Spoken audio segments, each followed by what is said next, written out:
नमस्ते दोस्तों, मैं हूँ रोज़लीना। मैं आज आपको एक काढ़ा बना के दिखाने वाली हूँ। आजकल ये कोरोना के टाइम में ये काढ़ा बहुत ही फ़ायदेमंद है और शुगर के पेशेंट के लिए भी बहुत अच्छा है। आपकी इम्यूनिटी पावर बढ़ाने के लिए भी बहुत अच्छा है। सर्दी, खांसी, जुकाम ये सारी चीज़ के लिए ये काढ़ा बहुत फ़ायदेमंद है। तो प्लीज़ मेरे ये वीडियो ज़रूर देखिए और देखने के बाद कमेंट बॉक्स में आपका फीडबैक ज़रूर दीजिएगा और मेरे चैनल को लाइक एंड सब्सक्राइब ज़रूर कीजिए। और आइए प्लीज़ मेरे वीडियो देखिए ये काढ़ा कैसे बनता है।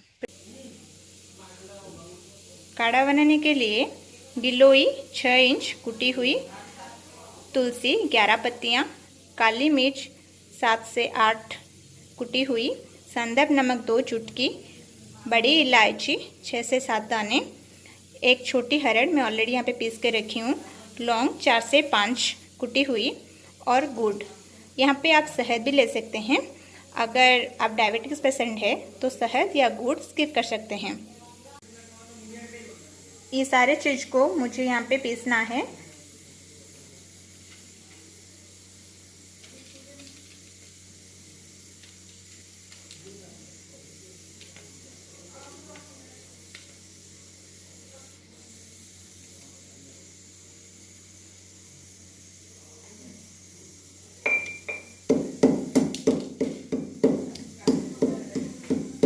यहाँ पे मैंने 500 ml का पानी लिया है। ये सारे मिक्सचर को, कुटी हुई मिक्सचर को मैं यहाँ पे डालती हूँ और कुछ तुलसी के पत्ते मैं यहाँ डालती हूँ। ये पिसी हुई छोटी हरड़ और ये संदर्भ नमक 2 चुटकी। इसको उबालने के लिए मैं छोड़ देती हूँ। जब ये आधा हो जाएगा तभी मुझे गैस बंद करनी है। अभी आप देख रहे हैं काढ़ा अच्छे से उबल रहा है और उसका कलर भी चेंज हो गया है। अभी यहाँ पे हम थोड़ा सा गुड़ ऐड करते हैं। अभी हमारा काढ़ा हाफ हो गया है। अभी गैस ऑफ करते हैं।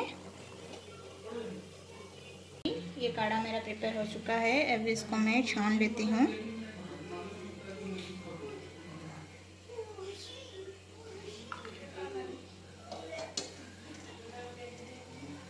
यहाँ पे आप देख पा रहे होंगे काढ़ा प्रस्तुत है। अभी आप सर्व कर सकते हैं।